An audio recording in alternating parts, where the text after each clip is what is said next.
Muy buenos días amigos, ¿qué tal? Estamos conectados aquí en su programa de videoconferencias del Instituto Nacional de Psiquiatría Ramón de la Fuente Muñiz. Este programa de videoconferencias está dirigido a todos los profesionales de la salud y particularmente esta videoconferencia del día de hoy está abierta a público en general. Esta es la segunda videoconferencia en este 2020 y vamos a hablar de un tema que nos compete a todos, que todos hemos estado alguna vez ahí o no hemos estado o somos indiferentes, pero no podemos estar fuera del amor en nuestras vidas. Y vamos a hablar del amor desde la salud mental. ¿Es saludable enamorarnos o no lo es? Vaya, es todo un tema y quiero avisarles a todos los que se han conectado el día de hoy que este programa, para poder cumplir con ustedes y con cuestiones de logística y de equipos técnicos y demás, este programa lo hemos grabado con anticipación, por lo que pues hemos formulado también algunas preguntas que sabemos ustedes le harían al ponente más o menos sobre este tema y tengan esta consideración. Muchas gracias a todos por conectarse. Me acompaña Rocío, que ya la conocen, que ha estado en nuestros programas. Bienvenida, Rocío. ¿Qué tal, doctores? Bien, buenos días. Pues el amor, ¿qué no se ha dicho del amor? ¿No? En diversos campos de conocimiento. El día de hoy lo vamos a abordar en este espacio de divulgación de la ciencia a raíz de la neurofisiología. Desde este enfoque vamos a abordar, y el tema es amor en el cerebro. ¿Hay tal cosa? Nuestro especialista hoy nos va a profundizar acerca del tema. Exacto, y pues bueno, hemos hablado de muchos temas del programa académico de educación continua vinculado con nuestros cursos, con las actividades que se realizan aquí en el instituto, y si conocemos y si tenemos a un experto para hablar de la neurobiología del amor, ¿por qué no hacerlo en estas fechas que están ad hoc hacerlo? Y entonces también por eso dijimos, no nos vamos a quedar sin el tema, lo vamos a grabar aunque sea un día antes, para todos ustedes y para darles esta información. Y bueno, nos acompaña el doctor Eduardo Calixto. El doctor Calixto realizó el doctorado en neurociencias y un postdoctorado en fisiología cerebral por la Universidad de Pittsburgh. Es jefe del departamento de neurobiología, se encuentra aquí en el instituto en la dirección de investigaciones en neurociencias. Doctor Calixto, bienvenido. Es un honor. Muchas gracias por acompañarnos. Sabemos que tienes muchos fans que seguramente están conectados a esta videoconferencia que es abierta a población general, y pues muchas gracias, es un gusto tenerte aquí. No, es un placer y un honor y estar en casa para poder hablar sobre algo que uno pensaría de la trivialidad, que no es importante, pero se convierte por momentos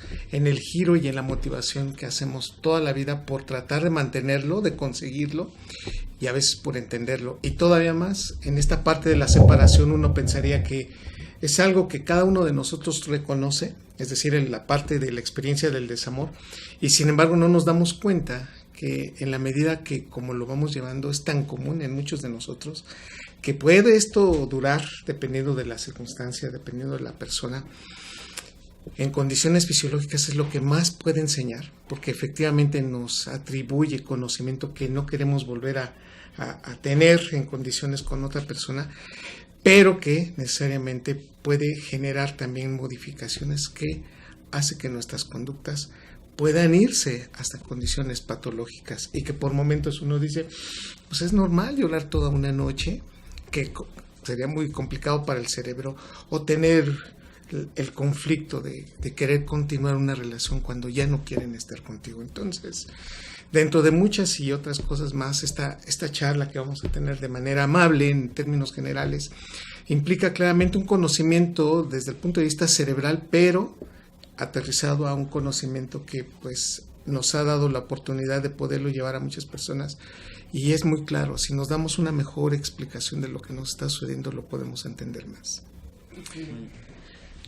Pues sin más preámbulo, veamos las primeras diapositivas en este contexto, que el hecho natural de los seres humanos, repetimos ciertos factores biológicos y estamos involucrados con ellos de una manera muy, digamos, muy interna, muy cercana con los mamíferos. Estamos y tenemos cerebros hechos para poder amar y querer y generar vínculos, pero somos la única especie que puede estar con una persona durante mucho tiempo, y que todavía más, aún después de tener hijos, este proceso puede todavía continuar la relación. Estamos hablando que no somos la única especie capaz de llorar, capaz de emocionarse. No somos la única especie que puede amar a una persona de su propio sexo. Es decir, el amor en términos generales es un vínculo muy importante de interacción, y que hoy reconocemos que es universal. Sin embargo, la manera como lo hacemos y estos procesos, digámoslo de alguna manera sociales ya bien estudiados, pues involucra claramente que la gran mayoría de nosotros creemos que es una experiencia única e irrepetible. Sí lo va a ser para ese momento, pero traemos mucho a colación desde el punto de vista fisiológico conexiones neuronales que hacen que esta experiencia sea más intensa en términos generales con otros. ¿Qué es? Y tenemos que hacer aquí una diferenciación desde el punto de vista neurofisiológico. Amor y enamoramiento. Si lo vemos desde el punto de vista de interacción dinámica fisiológica, el enamoramiento es un proceso neuroquímico que activa hasta 29 áreas cerebrales dependiendo de la proyección que yo le doy a una persona en mi vida. Estas 29 áreas no son que se prendan automáticamente. Hoy podemos hacer estas mediciones desde el punto de vista cuantitativo en una resonancia magnética. Entonces, hoy le puedo decir a alguien, ve la fotografía de la persona que te gusta, de la que quieres, y en relación con una persona que tú también amas, y nos damos cuenta que cuando estamos enamorados, se genera un cambio neuroquímico dinámico rápido en el cerebro y que esto puede ir haciendo que se activen estas 29 áreas cerebrales. Entonces podemos aspirar desde el punto de vista fisiológico, tener a alguien de alguna manera que haga que nos quieran, pero al mismo tiempo que se activen estas áreas y gradualmente estas van aumentando en su activación. Redes neuronales que motivan, memorizan, generan sentimientos y en momentos aprendizajes que eventualmente van generando a su vez comunicación en serie y en paralelo de redes neuronales que al mismo tiempo a su vez producen cierto tipo de interacciones y en consecuencia nuestras conductas se van modificando. Por lo tanto, ante este factor y ante esta circunstancia, lo que hoy sabemos es que una de las motivaciones más poderosas que existen para el ser humano es el amor. ¿Cuál es el punto esencial por el cual cambia esto? A través de este amor podemos tener compromiso, intimidad, pasión, sentimiento de pérdida ante una separación, celos, y entonces estamos hablando de que incluso cuando empiezan estas situaciones o condiciones, hacemos codependencias. Por lo tanto, enamoramiento es un proceso transitorio que nos reduce lógica, congruencia y objetividad. Es un aspecto muy interesante. Entre más enamorados estemos, nos motivan más, sentimos mucho placer y al mismo tiempo se nos va la inteligencia. Este es algo terrible que tenemos que aceptarlo de una manera muy puntual. No hay enamoramientos inteligentes. ¿Por qué? Porque está circunscrito de un aspecto básico. Entre más enamorados estamos, más nos entregamos, pero reducimos nuestros filtros desde el punto de vista biológico. Y esto implica necesariamente que si lo valoráramos desde el punto de vista neuronal y escogiéramos a una persona que nos encanta y nos gusta desde una perspectiva funcional, si llegara otra con las mismas condiciones, seríamos capaces de escoger a una mejor para quitarnos a la primera, pero porque eso no sucede. Evidentemente, el enamoramiento entonces es un proceso neuroquímico de aproximadamente 13 neurotransmisores y hormonas, con una activación de 29 áreas cerebrales, pero que tiene una función en común: disminuir la activación de la parte más inteligente del cerebro, que es la corteza prefrontal. Así que, si lo queremos ver desde el punto de vista práctico fisiológico, es una sobreactivación de un sistema límbico con un incremento de procesos memorísticos, pero una reducción de la activación de la corteza prefrontal.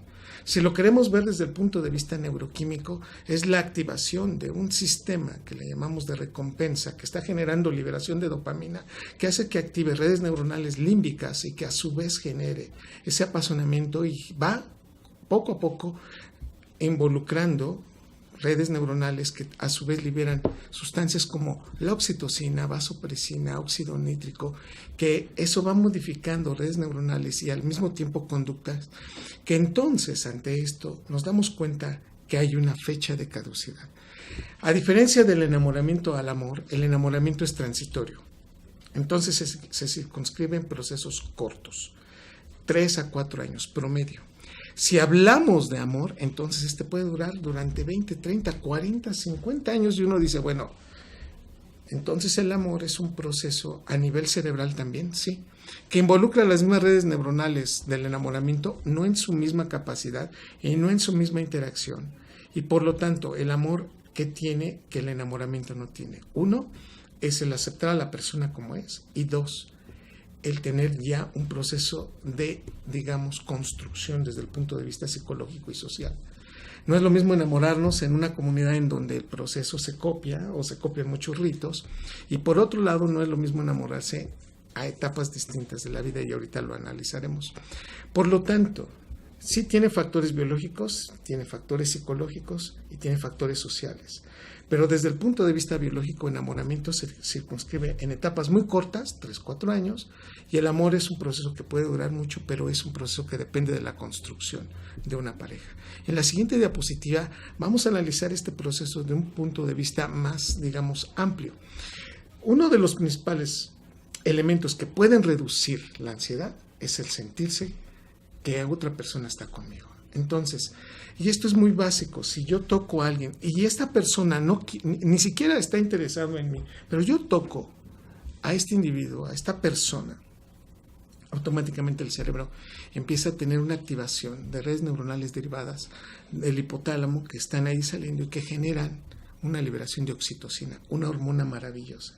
¿Qué significa eso? Que es cuestión de tener oxitocina para sentirnos más tranquilos. Con oxitocina tenemos menos miedo, con oxitocina decimos más la verdad, con oxitocina sentimos que pertenecemos a un sitio. El hecho a una persona con oxitocina se siente esa tranquilidad. Bueno, para reducir la ansiedad nunca está de más un proceso de sentir ese contacto con alguien. Es un efecto inmunomodulador positivo. El hecho de reírnos, de sentirnos con una persona, sentir que me esperan, sentir que alguien está en mi vida, es un factor fundamental para incrementar mucho una proteína que es de verdad increíble, la dehidroepiandrosterona y la interleucina 6, que son moduladores también de la actividad inmunológica. Y entonces el sistema inmunológico se activa cuando estamos con alguien. El hecho de besar a alguien, le estamos proporcionando elementos de antígeno para que dentro de sus bacterias y las mías, y a su vez ese proceso nos estamos preparando para una mejor actividad inmunológica y evidentemente no tengamos enfermedades cuando estamos con una persona, y favorecer este proceso. Digo, llevándolo en un contexto fisiológico social adecuado, sabremos que pues entre más estemos besando a alguien, inmunológicamente también nos estamos haciendo mucho mejores. Además de esto, incrementamos la fertilidad. Es un hecho fundamental que si una persona se siente favorecida para tener una interacción, automáticamente, por ejemplo, los varones solemos incrementar entre 35 a 40 minutos un factor fundamental, que es ¿cuál? El incremento de la liberación de hormona luteinizante, producir más testosterona y a su vez tener mayor número de espermatozoides, con el simple hecho de saber que puedo estar conteniendo por alguien que podría tener actividad sexual. O de la otra manera, si yo tengo un orgasmo y esa persona es muy importante para mí, la liberación de mayor oxitocina hace que el orgasmo sea más intenso, y esto se favorece más en el cerebro de mujeres. Por eso el orgasmo femenino puede llegar a ser tan intenso entre más le guste en ese momento la pareja. Si algo reduce o activa de una manera distinta el proceso cardiovascular, es el sentirse afianzado con él. Cambia la liberación de óxido nítrico con el simple hecho de estarnos abrazando, de estar en una comunicación social. Nos motivamos. No hay motivación más grande que el sentir que alguien me está esperando o que yo puedo hacer feliz a alguien. Modifica el umbral de dolor cuando yo tengo a alguien que me gusta, y si alguien me está viendo y me pego, no me duele, aunque después voltee y me esté sobando. El hecho de tener esta motivación es fundamental. En un hospital, cuando uno enfermo recibe la visita de alguien que quiere, prácticamente le cambia la percepción del dolor. Nos sentimos felices, pero también nos obsesiona. Y esta es la doble cara de estos sentimientos. No estamos preparados para saber que esa persona se puede ir de nuestra vida, aunque no funcionemos, aunque distorsionemos. Y esta es una de las grandes condiciones que tenemos que aprender.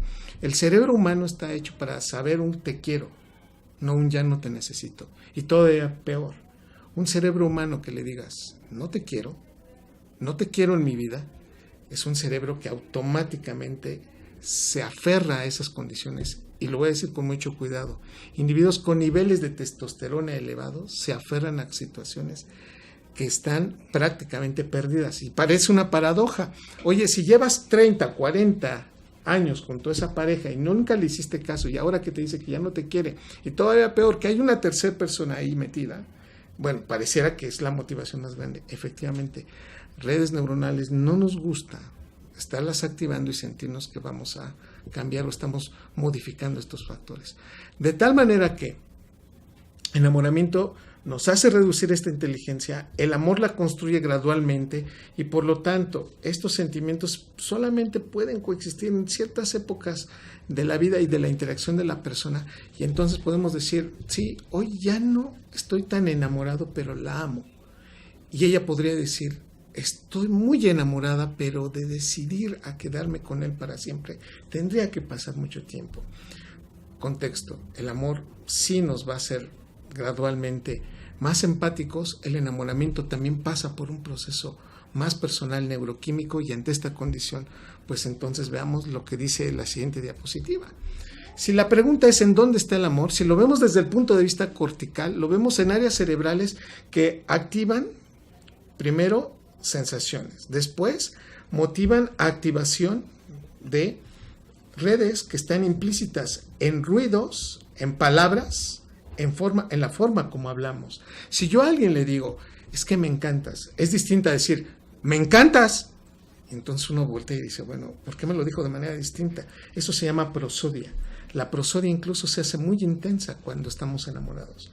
La manera de escuchar, la forma como fraseamos nuestra lengua materna se modifica. Amén de eso, si lo vemos desde el punto de vista cortical y nos bajamos de la corteza, estructuras que están relacionadas con la activación de la memoria, con la activación de interpretación de las conductas y con procesos que van a evolucionar, a generar más y más, digamos, diversidad de conductas, son redes neuronales que se empiezan a activar en serie y en paralelo. ¿Esto qué significa? Que, como vamos a ver en la siguiente diapositiva, es una manera muy característica de ver cómo la corteza prefrontal disminuye su activación, la orbitofrontal también, y en consecuencia la corteza 1 y 2 se van disminuyendo en la medida que el enamoramiento va creciendo. Tenemos una sobreinterpretación de la activación de redes neuronales que está en la corteza insular. Se activa y se modifica la percepción del dolor. El bulbo olfatorio se incrementa, y en especial en las mujeres. Aquí hay un punto esencial. Las mujeres pueden oler el complejo mayor de histocompatibilidad, una proteína que está relacionada con el reconocimiento de lo que son proteínas propias de lo que no son nuestras. Cuando entra una bacteria, automáticamente detectamos que no es nuestra, porque se detecta el complejo mayor de histocompatibilidad, se genera una respuesta antígeno-anticuerpo, vienen los macrófagos, acaban con la bacteria y la desechamos, pero nos quedamos con la memoria inmunológica de que nunca más una bacteria semejante volverá a entrar a nuestro cuerpo y no tendrá, digamos, cabida en él. Es decir, es una manera muy particular de cómo nos defendemos. Las mujeres pueden oler esta proteína no solamente de un varón, sino también de una mujer. Y esto implica un proceso neurobiológico muy importante. Cerca de la ovulación, la mujer incrementa la activación del bulbo olfatorio y de la percepción del complejo mayor de histocompatibilidad. Estudios realizados en el Instituto Karolinska en Estocolmo, Suecia, implica claramente que este proceso, la mujer puede oler esta proteína, generar una mayor liberación de hormona luteinicente y al mismo tiempo de oxitocina, y la mujer puede pasar a tener apego por otras personas cuyo complejo mayor de histocompatibilidad sea más diferente al suyo. Quiere decir que la mujer tiene estrategias neurobiológicas muchísimo más desarrolladas que un varón, porque los hombres no tenemos este complejo, y en consecuencia una mujer puede escoger a su futura pareja con el simple hecho de reforzarse con el olor, aspecto que los varones no tenemos. Aquí la importancia de este factor que está en el bulbo olfatorio, en el número 4 de esta diapositiva, en donde indica claramente que muchos de los reforzadores es no solamente el escuchar, sino la presencia de la pareja. En caso concreto, en los varones, este factor no está tan fuerte ni tan involucrado, y es por eso que el bulbo olfatorio no tiene la misma interacción dinámica para empezar una relación y mantenerla de los varones con respecto a los cerebros de mujeres. La amígdala cerebral es fundamental, nos genera emociones. La amígdala cerebral tiene 13 núcleos, y de estos 13 núcleos de activación, prácticamente el proceso de sentirme motivado por verla, por escucharla, por interaccionar con ella, se genera tanta liberación de dopamina y adrenalina que esa motivación hace que la amígdala cerebral incluso es la primera que reacciona cuando alguien me dice que no. Pero, ¿qué significa esto? Que es muchísimo más fuerte que la persona, yo queriéndola, me diga no, yo por eso estallo en enojo cuando me dicen que no. Y esto implica claramente que neurofisiológicamente la persona que más quiero la he capacitado neurológicamente para que me haga sufrir más o me haga enojar más. De ahí la importancia de querernos mucho con varias áreas del cerebro, pero hay que tener cuidado porque si es la amígdala cerebral, sí estaremos muy destinados a generar muchas complicaciones. El hipotálamo lateral es el que se activa cuando vemos a la persona y genera una activación tan hermosa que genera trenes de alta frecuencia, que son los liberadores de dopamina hacia abajo y de oxitocina hacia arriba. El hipotálamo lateral es la estructura que también está regulando la cantidad de hambre, lo que como, a qué horas voy al baño, la sensación térmica y al mismo tiempo el horario en el que estoy involucrado. El hipotálamo está tan ocupado en ver todo, pero hacerlo de lo subjetivo a algo objetivo, que a veces volteo y digo, ¿por qué estoy enojado? O de hacerlo algo objetivo, algo subjetivo. Pues me enojé hoy en la mañana y me está doliendo el intestino. Y entonces ante esto, el hipotálamo lateral es también una de las zonas, e incluso este hipotálamo lateral se activa prácticamente igual que la amígdala cerebral en menos de 8 segundos cuando vemos a la persona que queremos. De ahí que sería el sustrato más o menos fisiológico del amor a primera vista. ¿Por qué te gusta alguien? Bueno, porque le estoy proyectando cierto tipo de sensaciones emotivas, pero además, sin darme cuenta, el hipotálamo lateral tiene cierto tipo de activación. El área tegmental ventral es el sitio donde se libera más dopamina en el cerebro y es el generador de esta dopamina. Entonces, no eres tú, es tu área tegmental ventral el que está generando tanta motivación y tanta liberación de dopamina, que es un símil de lo que hace la sustancia negra en los ganglios basales, pero está circunscrita al control de movimiento. Pero el área tegmental ventral está relacionada con el proceso de sentirme enamorado en la magnitud de tanta dopamina que estoy liberando. El giro del cíngulo en esta diapositiva, que es el 8, es una estructura relacionada con la interpretación de las emociones. ¿Cómo sé que una persona me está haciendo caso? Porque yo interpreto sus, digamos, cambios faciales. O si yo estoy enojado, ¿cómo sé que estoy enojado? Porque interpreto muchas de mis emociones que están pasando en ese momento. El giro del cíngulo, además, también procesa cambios en la vía dolorosa. Y es por eso que el proceso cognoscitivo del dolor está pasando por el giro del cíngulo. Cuando alguien nos dice te quiero y se sienten las mariposas en el abdomen, son cambios vasculares que están dados por dopamina y serotonina, pero que se empezaron en el giro del cíngulo. Y cuando alguien nos dice por otro lado, pues ya no te quiero, se siente que el corazón se rompe. Y ante esta situación de me duele mucho lo que me estás diciendo, es porque se está activando el giro del cíngulo. En realidad no nos rompen el corazón, nos activan el giro del cíngulo, nos motivan a hacer cambios. El hipocampo está relacionado con la memoria y el aprendizaje. No hay amores sin memorias. Y los amores más intensos se quedan prácticamente en esta estructura cerebral. Cuando presentamos fotografías de esta persona y estamos en un resonador magnético, el hipocampo es evidente que se está activando y reconocemos que todo el índice de nuestra vida que está en el hipocampo tiene una frecuencia de activación también en la medida que nos gustan las personas. Hoy resolvemos que sí, algunas personas tienen cierto, digamos, manera de comportarse con nosotros. E incluso nosotros somos tan tolerantes con algún tipo de personalidades y con otros no, porque desafortunadamente el hipocampo recuerda muy bien momentos, no recuerda días, recuerda momentos y lo asocia con la emoción que le gira la amígdala cerebral. Por lo tanto, la amígdala con pocas memorias y mucha emoción, el hipocampo con gran memoria y poca emoción, se juntan estos dos y es evidente que la relación en esta diapositiva del 5 con el 9 hace que hagamos por momentos historias tan terribles o al mismo tiempo tan hermosas con las personas, dándole vueltas en nuestro cerebro. Los ganglios basales son, digamos, de alguna manera, desde el punto de vista conductual, los generadores de cierto tipo de conductas repetitivas. Si usted se da cuenta cuando está con alguien, por momentos puede estar moviendo las piernas, sobándoselas, rascándose un poco la oreja, tocándose la nariz o acomodándose la corbata y usted dice, bueno, ¿qué tiene? ¿Qué tienes? ¿Estás bien? En realidad lo que se están activando son ciertos tipos de movimientos que uno no los ve porque son los ganglios basales los que generan estos eventos.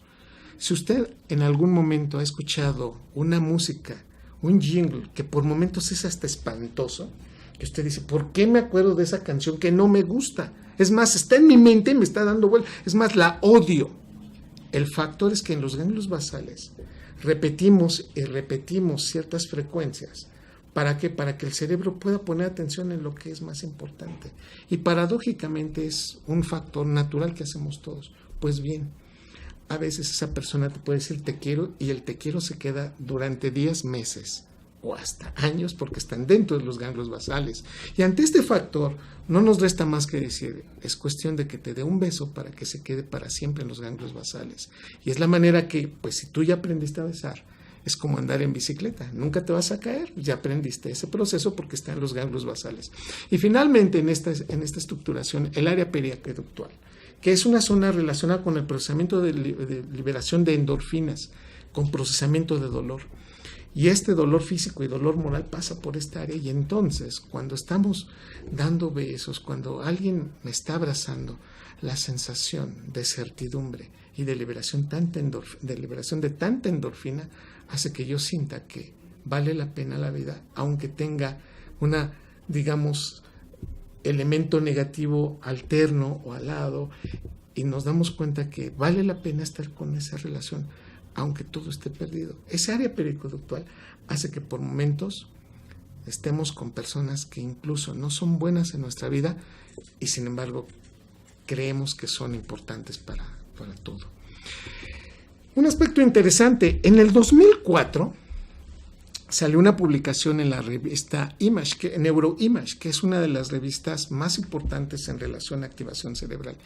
Y ahí nos dieron pauta a ver algo muy interesante. Aquí están algunas áreas cerebrales que si lo vemos de lo general a lo particular, nos damos cuenta de algo muy importante. Arriba, un individuo de 21 años se le enseña la foto de su madre y se activan ciertas áreas cerebrales, corticales y subcorticales. Y abajo se le presenta la fotografía de su novia en ese momento. Si nos damos cuenta, son casi las mismas áreas. No son las mismas, pero son casi las mismas. Esto implica claramente algo que muchos estaríamos un poco inquietos porque dirían, son las mismas redes neuronales entonces las que activó mi madre cuando ahora yo tengo a una novia. La respuesta es en un 82% sí. Quiere decir que de 10 neuronas con las cuales amas a tu novia, 8 sí se están activando por esa activación que a su vez te enseñó tu mamá. No nos debería sorprender mucho esto. El primer año de vida es muy importante esta situación. ¿Cómo somos como pareja? No depende de una espontaneidad, viene de redes neuronales construidas, conectadas y al mismo tiempo favorecedoras de ciertas conductas. En la medida que nos abrazaron, nos quisieron y nos dijeron qué importantes éramos para alguien, estas redes neuronales van conectándose de tal manera que cuando somos adultos suelen ser semejantes en su activación. Y esto implica claramente que si entre los 7 y 14 años vivimos experiencias negativas, es una edad muy crítica, que hoy sabemos que la característica de daño neuronal en estas áreas es muy fuerte para hacer y saber cómo vamos a ser de adultos. Si en un momento voltea uno y ya no dejárselo al otro, sino a uno mismo y decir, ¿por qué distorsiono tanto? ¿Por qué no soy una buena persona? ¿Por qué si teniéndolo todo podría estar mejor? ¿Por qué siempre tengo elementos discursivos para que yo termina alejando a esta persona? Seguramente las redes neuronales que tuvieron que haberse conectado entre los 7 y 14 años con la relación entre la familia, pero específicamente con la madre, con aquellos que eran los donadores de estos cariños, no fue la adecuada. Hoy sabemos que los 7 y 14 años, en una publicación hecha en el 2018 de 15 años de evolución, nos indica claramente que las podas neuronales, es decir, la reorganización neuronal de lo que pasa entre los 7 y 14 años es fundamental para saber cómo vamos a ser de adultos. Para una conclusión básica en este punto es, si entre los 7 y 14 años yo vi mentiras, voy a decir más mentiras o muchas más mentiras promedio que una persona que no dice mentiras, si yo lo viví entre los 7 y 14 años. Si entre los 7 y 14 años yo vi abandono, voy a repetir mucho de estas conductas de abandono. Si entre los 7 y 14 años una persona tiene condiciones de, por ejemplo, violencia, voy a repetir esos patrones de violencia de manera semejante a lo que se ve en casa o a lo que se vio en el entorno social. Esto indica claramente que la manera como el cerebro está conectando y organizó esta tercer poda neuronal. La primera fue antes de nacer, la segunda fue antes de los 2 años, la tercera es entre los 7 y 14 años y eventualmente hay una cuarta que es entre los 22 y 25 años. Este proceso es crítico. Esta es una de las principales, que lo que va sucediendo a todos los seres humanos. Hoy relacionamos esto como un factor fundamental de quiero, deseo, me excita. Es una activación netamente del sistema límbico. En esta diapositiva vemos una condición de deseo sexual en donde se está sobreactivando esta parte, esta región del cerebro que no tiene objetividad. ¿Qué quiere decir? Esta es la emoción. No hay una emoción que tenga que, por supuesto, tener inteligencia. Aquí hay un contrasentido muy grande. Entre más emocionado esté, menos inteligente soy. ¿Por qué? Y aquí aparece el factor anatómico y neuroquímico. Haciendo una secuencia de este proceso, el deseo sexual genera una activación de la actividad límbica y al mismo tiempo se libera dopamina hacia la corteza prefrontal. El mismo neurotransmisor nos hace una, trampa neurofisiológica. La dopamina tiene 5 tipos de receptores, de 1, de 2, de 3, de 4 y de 5. Pero los receptores de 1 y de 5 activan a las neuronas. Los receptores de 2, de 3 y de 4 inhiben a las neuronas. Ningún neurotransmisor tiene esta dicotomía neurofisiológica encontrada. Quiere decir que, ¿de qué depende que una neurona se active o se inhibe con dopamina enfrente? Del receptor que tiene, porque entonces el sistema está liberando dopamina. Por lo tanto, la dopamina activa el sistema límbico, genera emoción, genera memoria, genera interacción, genera el procesamiento de deseo y al mismo tiempo le pega a la corteza prefrontal, que es la más inteligente y que si ya está formada pues nos quita la inteligencia y por lo tanto perdemos límites, perdemos prácticamente, nuestra inteligencia social y nos abalanzamos sobre lo que realmente queremos. Por lo tanto, si hay una adecuada conexión de corteza prefrontal, le vamos a ganar prácticamente al proceso dopaminérgico. ¿Cuál es el problema? Que entre más liberación de dopamina hay, mayor activación de receptores de 2 existirá y por lo tanto, entre más activación de receptores de 2, menos inteligentes somos. Creo que por ahí este es uno de los procesos naturales que deberíamos entender. Y si me permiten la explicación en este punto, es que antes de los 22 años las mujeres todavía no hay corteza prefrontal conectada, no ha terminado de conectarse. Por eso una mujer antes de los 22 años adolece de la madurez cerebral de un reconocimiento social congruente, pero después de los 22 años una mujer ya sabe por dónde va la vida. Este proceso para los hombres promedio tarda hasta los 25 o 26 años. Quiere decir que las mujeres biológicamente por hormonas conectan más rápido la corteza prefrontal y en consecuencia los hombres nos tardamos más en generar estos procesos. Conclusión de este punto, liberación de dopamina nos quita la corteza prefrontal y por otro lado, la etapa de la vida que más nos hace liberar dopamina es la adolescencia y la juventud temprana. Hasta antes de los 25 años tenemos una tasa de liberación de dopamina tan grande que en promedio nos reímos desde 125 hasta 180 veces al día. O sea, nos reímos de todo, pero después de los 40, de los 50, no nos reímos más de 50 veces al día. El cerebro se pone más exigente, pero también el cerebro ya no tiene tanta liberación de dopamina. En parte esta explicación es en por qué en las primeras etapas de la vida los enamoramientos son más intensos. Y ante esto, no tenemos corteza prefrontal, tenemos mucha dopamina, tenemos una conexión, y entonces es un hecho que la gran mayoría de nosotros vivimos las primeras experiencias del amor antes de los 20 años como una manera tan fuerte y tan vívida que nos van a dar una experiencia que vamos a querer ir repitiendo por la vida sin darnos cuenta que nos estamos capacitando. La siguiente diapositiva muestra claramente estas diferencias que son básicas. ¿Cómo el cerebro adquiere información del medio ambiente? Pues bien, lo hace a través de los ojos, de la nariz, de la boca. Y fíjense nada más, en el cromosoma X la mujer tiene 1344 genes. En ese cromosoma sexual el varón solamente tiene 45. En términos generales, uno de los genes que se está duplicando y que está funcional en los 2 cromosomas X es el de la rodopsina, que ayuda a ver los colores. Por consecuencia, las mujeres tienen una mayor interacción de afianzar su atención sobre los colores cálidos. Y esto tiene un proceso también de evolución ontogenética, que significa que las mujeres pueden detectar los colores rojos con una mayor madurez, y por eso una mujer puede tener una mayor interacción con los colores cálidos. Por eso, querido varón, si usted quiere llamar la atención de una mujer, un color rojo le va a caer muy bien. Por otro lado, vean ustedes, las mujeres y los hombres no escuchamos de la misma manera. ¿Qué significa esto? En la cóclea, específicamente en el sitio donde se está dando el órgano de corte y la percepción de los sonidos, los hombres solamente tenemos un tipo de células pilosas. Las mujeres tienen 2 tipos de células pilosas. Y el mismo sonido agudo genera en un varón, por ejemplo, un potencial de acción cuando una mujer puede generar 10 hasta 100 potenciales de acción. Y esto implica claramente que el oído femenino es muy perceptivo y tiene mayor calidad de atención y procesamiento de seguimiento de los ruidos. Esto implica claramente que la desensibilización del oído masculino es más fuerte. ¿Esto qué quiere decir? Los varones con sonidos agudos se cansan más rápido. Por eso, mujer, si usted tiene la voz muy aguda, después del minuto 18-19 va a perder la atención de su varón promedio. Esto significa que hay que muy bien saber en qué momento se discute, porque después del minuto 22-23 de una discusión, de nuevo, si la voz es aguda de la mujer, ya cansó al oído masculino. Esto basa principalmente también en los fenómenos de cómo ponemos atención de manera distinta a hombres y mujeres.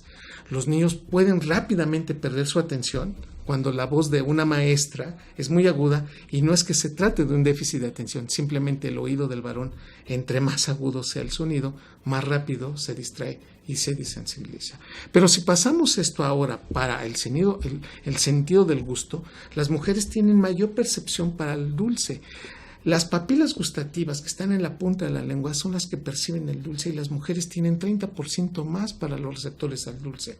Esto implica claramente que para el proceso de afianzamiento, de interacción y de poner atención, una mujer puede entonces, si usted le regala el reforzador positivo, que puede ser un chocolate o un dulce, liberar más dopamina que un varón promedio. Entonces, los chocolates funcionan muy bien más para la lengua femenina que para la lengua masculina. Si seguimos en esta secuencia, bueno, ahora pasamos al olfato y a la sensibilidad per se. Fíjense nada más, las mujeres tienen de un 10 a un 15% más cantidad de receptores para la percepción, tacto fino, temperatura, para la percepción de la vibración. Y entonces, esto quiere decir que el homúnculo sensitivo es discretamente más conectado en las mujeres, hasta un 15%. Por eso las mujeres, en términos generales y sin llegar a determinismos, perciben mejor una caricia que un varón promedio. Y esto implica claramente que desde el punto de vista neurofisiológico, la interacción de una caricia es muchísimo más apreciada por área cuadrada y micra cuadrada en las mujeres que en los varones. Y bueno, el último órgano que vamos a hablar pues es el olfato. Ya dijimos que esto es importante porque las mujeres seleccionan a la pareja a través de este olfato.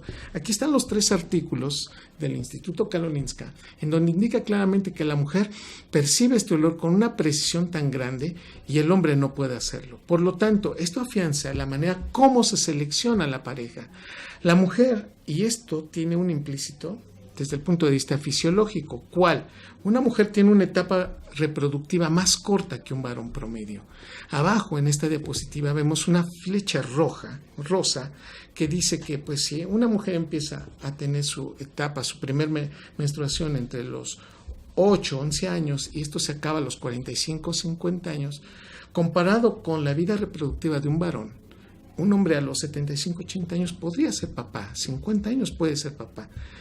Es decir, que desde el punto de vista de medición nada más de la capacidad de reproducción, los varones tenemos más tiempo y la mujer no puede perder tanto tiempo como nosotros. Es por eso que tiene una herramienta neurobiológica que el olfato se le otorga.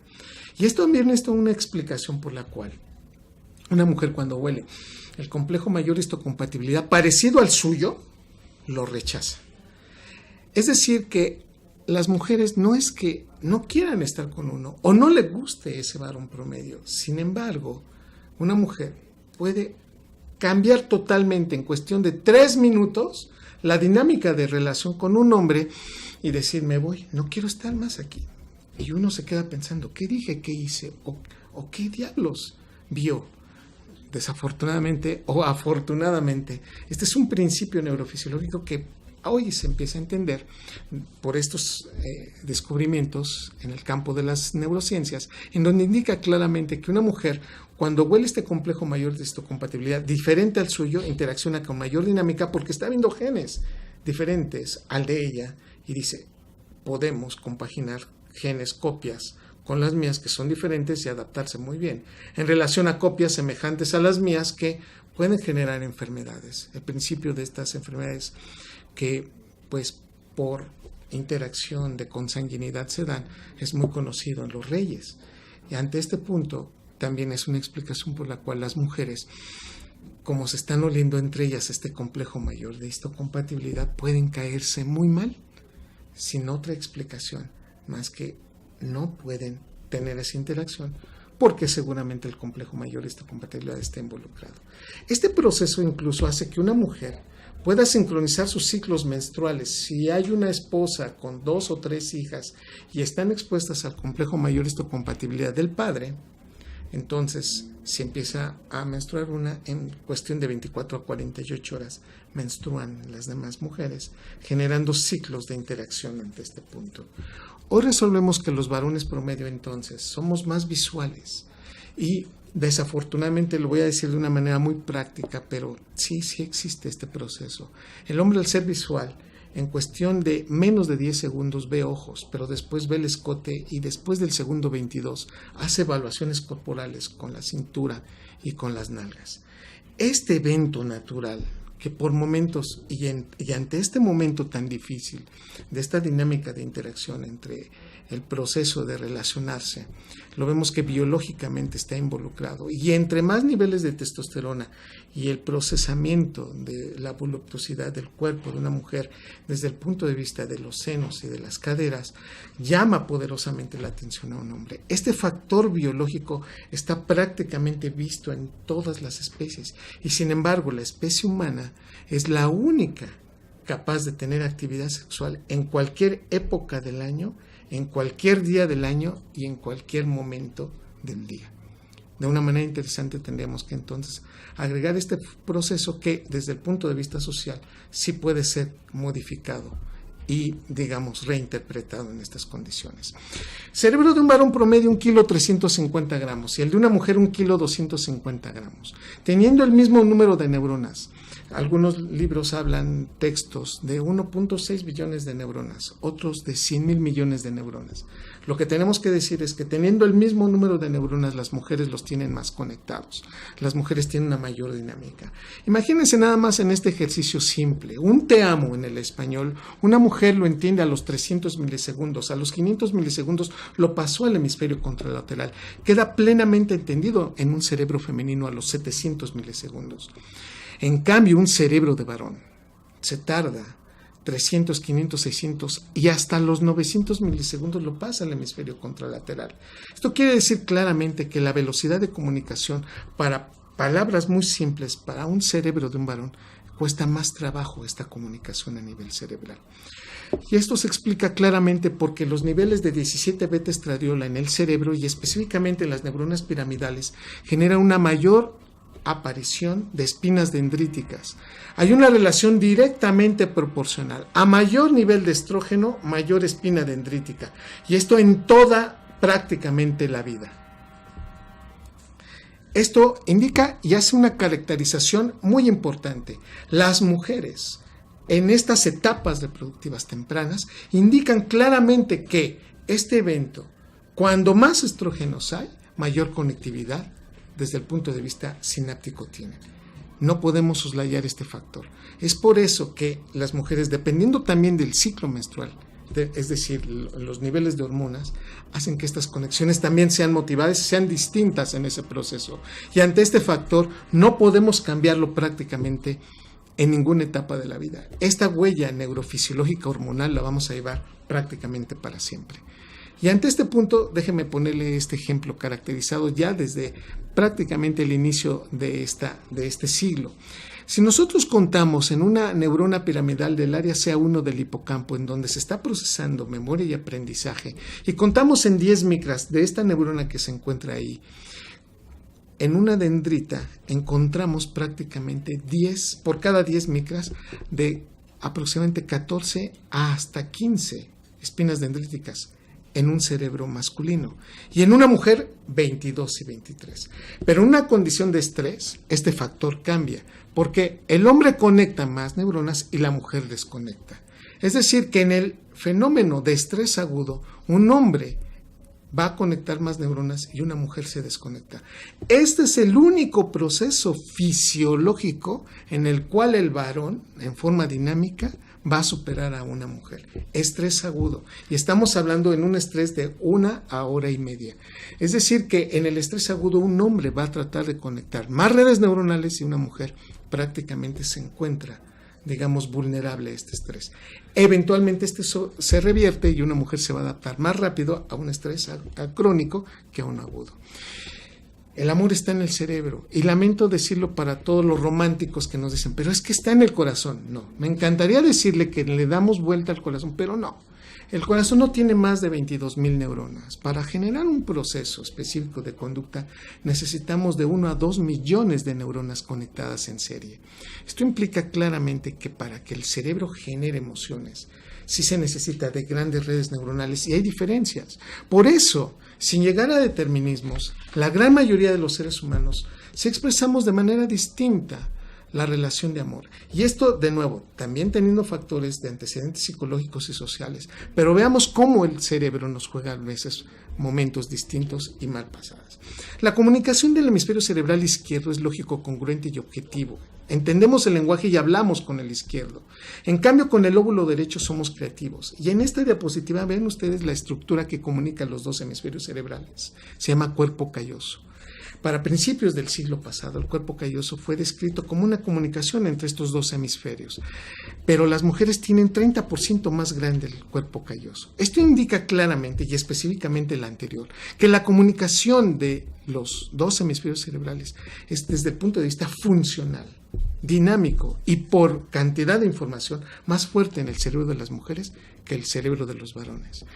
Si hacemos una relación del hipotálamo en verde en esta diapositiva, amígdala cerebral en rojo e hipocampo en amarillo, fíjese usted, hipotálamo, el proceso de cambio de la actividad neuronal con las hormonas, de las redes neuronales específicas en los cambios de horario, en la especificación de por qué me motivo con una persona, amígdala cerebral en memoria, pero también específicamente en generación de estímulos relacionados con conductas, e hipocampo, principalmente memoria.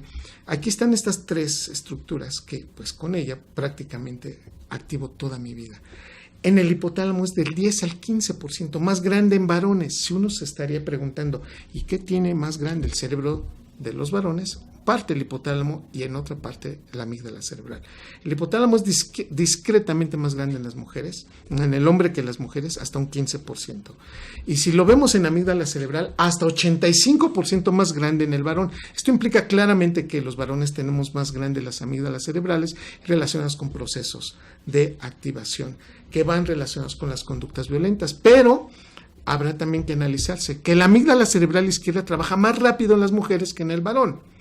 Se queda uno pensando, a ver, si el varón la tiene más grande, la amígdala cerebral, pero la izquierda trabaja más rápido en las mujeres, ¿por qué? Hoy sabemos en parte este proceso, porque la relación que existe de la amígdala cerebral con el centro regulador respiratorio y centro regulador cardíaco es más fuerte en las mujeres y más dinámico y más intenso. Conclusión, la proclividad a cambiar emotivamente el corazón, la respiración, es más fuerte en las mujeres que en los varones. No obstante que los varones tenemos más grande la estructura que relaciona los aspectos conductuales.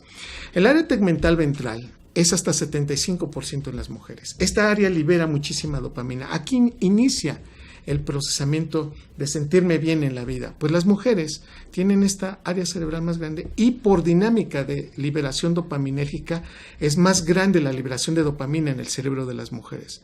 La motivación, los aspectos de sentirse bien son más fuertes en las mujeres. Bueno, si de nuevo, sin llegar a un proceso determinístico, Si analizamos plenamente la duración de un orgasmo de una mujer, que va de 10 a 12 segundos con respecto al de un varón, que es de 5 a 7 segundos, en parte se explica por este cambio en el factor liberador de dopamina, porque el área tegmental ventral es más grande en las mujeres. El hipocampo es hasta 25% más grande en las mujeres. El fenómeno de recordar, de reverberar información, está conceptualizado más grande en este cerebro femenino. Por eso ellas prácticamente están reforzando constantemente mucho su interacción conductual. No es que, y tal pareciera que cuando un científico describe estos fenómenos, parecería una justificación, pero habrá que entender que sí se puede trabajar y modificar esto, en el hecho de que podemos trabajar más nuestro hipocampo. Hoy sabemos que los músicos e incluso los taxistas pueden tener el hipocampo más grande, entonces esto también depende de una dinámica de cómo interaccionamos y hacemos nuestra cotidianidad con el hipocampo.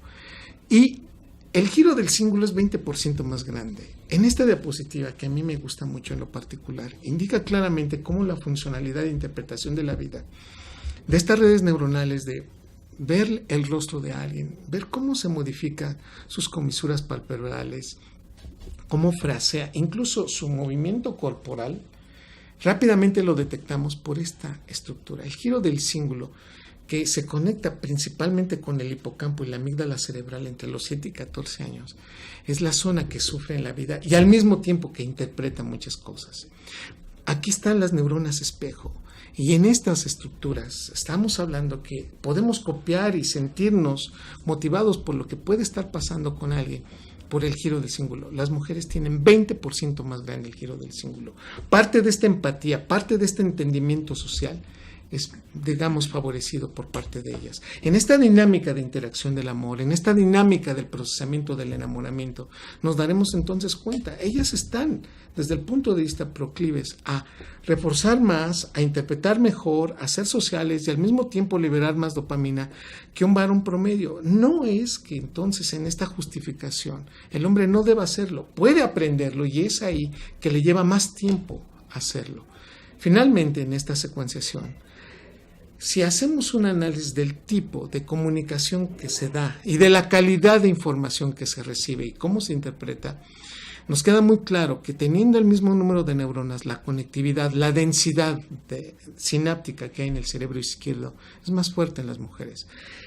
En los estudios en el castellano nos damos cuenta que una mujer promedio habla de 25,000 a 32,000 palabras desde que se levanta a las 6 de la mañana hasta las 10, 11 de la noche que se duerme, en relación a un varón promedio que habla no más de 15,000 palabras. Esto quiere decir que el cerebro masculino está mucho en una función de ser más básico en su, digamos, léxico y muy, digamos, limitado para emitir una información con respecto a una mujer que efectivamente, y dependiendo también de su ciclo menstrual en el que esté, entre más estrógenos, todavía estas palabras pueden irse para arriba. En el inglés es un poco, digamos, menor esta diferenciación, pero es un hecho que las mujeres en términos generales hablan más. Entender esto no es para decir quién es mejor o peor, simplemente para entonces entender cómo nos podemos complementar y específicamente si queremos cambiar, por dónde podríamos hacer estos factores de cambio, los procesos de llevar una terapia adecuada, de poder querer cambiar y sabernos motivados para hacerlo, pueden cambiar este factor que en términos generales, pues esta información se sacó antes de saber, digamos, que esto podría impactar positivamente en una mejor interacción y relación de las parejas. Sabemos que la corteza prefrontal es lo último en madurar y que si bien las mujeres llegan a estas etapas más tempranas, entenderemos también por qué algunas conductas en hombres de la misma edad que una mujer pueden llegar a ser también pues cercanas a un adolescente o a una persona inmadura. Hoy resolvemos que sí, nos tardamos más los varones en llegar a esta madurez. Y en este proceso, finalmente, en estas siguientes diapositivas, analizaremos. Aquí están los genes que están en el cromosoma X, 1344 contra los 45 que habíamos dicho del varón. ¿Por qué es importante? En un halotipo, en el gen 45, en uno de estos genes que está en el cromosoma Y, nos damos cuenta que está este involucramiento en los cambios en la percepción y la liberación. Por un lado, de dopamina. Esto es lo que hace la dopamina en la vida. Genera unos aspectos muy importantes de cambios en la secuenciación de la liberación y de frecuencia de activación de neurotransmisores, pero la dopamina va disminuyendo en la vida y también con los mismos procesos. No hay felicidades eternas. La dopamina se libera y al mismo tiempo nos desensibiliza para ese mismo factor que nos liberó dopamina. Por eso el primer beso es fundamental. Y aunque vengan más besos en la relación, no van a significar ni siquiera lo mismo por momentos. Esto quiere decir que la misma o la caricia más sublime la podemos y llegaremos a desensibilizar. Este es el punto y es parte del secreto de una relación y del amor. En el enamoramiento teníamos mucha dopamina, pero después va cayendo. Y entonces el secreto es tratar de mantener con esos niveles bajos de dopamina una mejor interacción. ¿Quién nos logra dar estos procesos? La oxitocina. Y depende mucho también de cómo estamos construyendo este evento.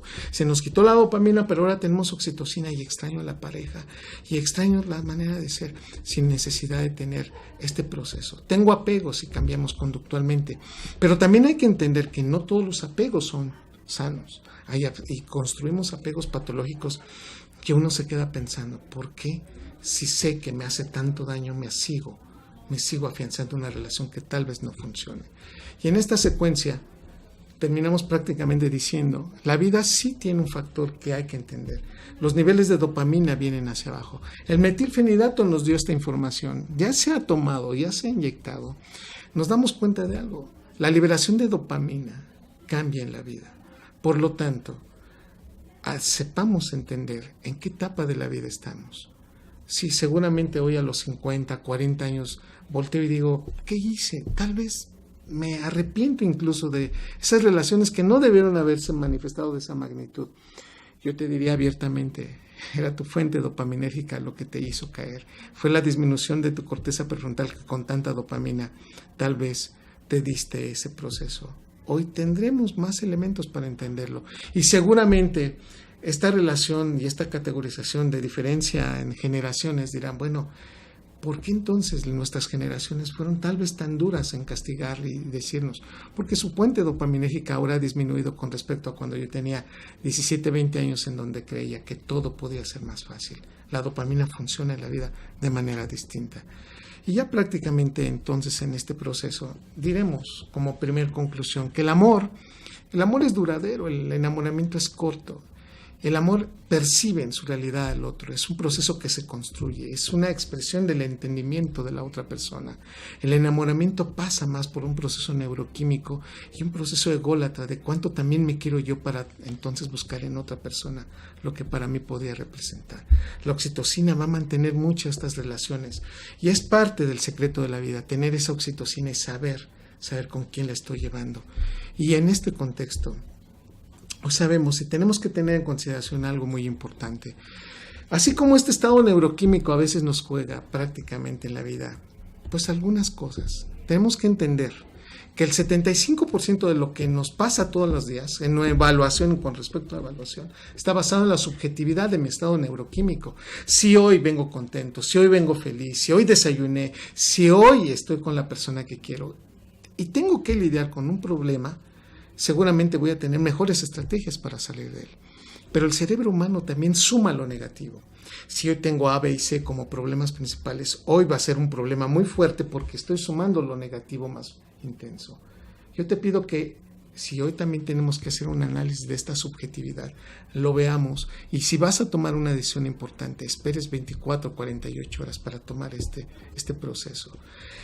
Cuando uno hace como de investigador, como científico, un análisis de esto, pues sí, a veces dicen, bueno, es que los científicos acaban con el romanticismo, ¿no? En especial los médicos, porque nunca me van a explicar adecuadamente qué me pasa.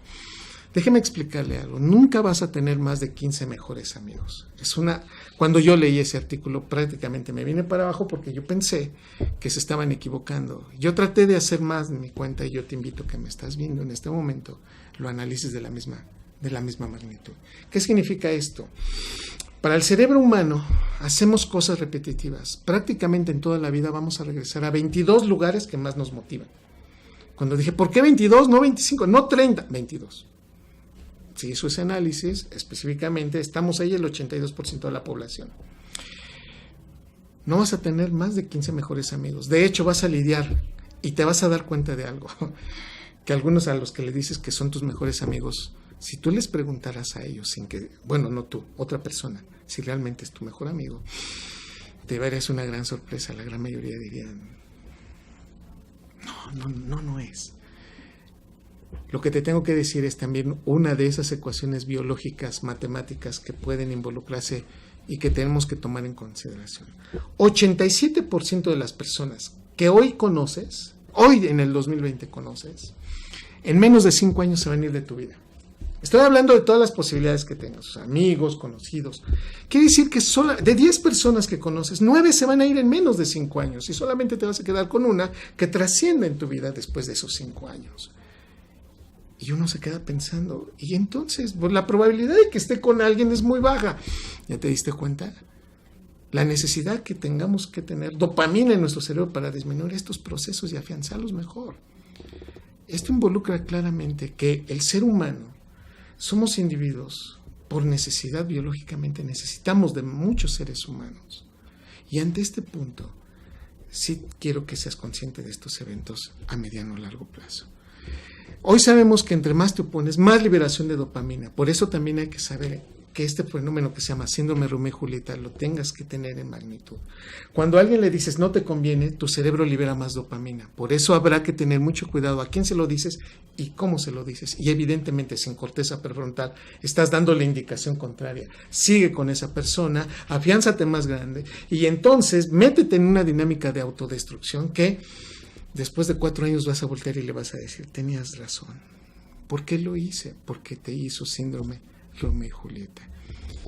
¿Para qué nos enamoramos? ¿Para qué sirve todo esto? ¿Por qué teniendo cerebros diferentes? ¿Por qué si sé que son muy pocas las personas y porque es un fenómeno que nos toca desde el punto de vista biológico?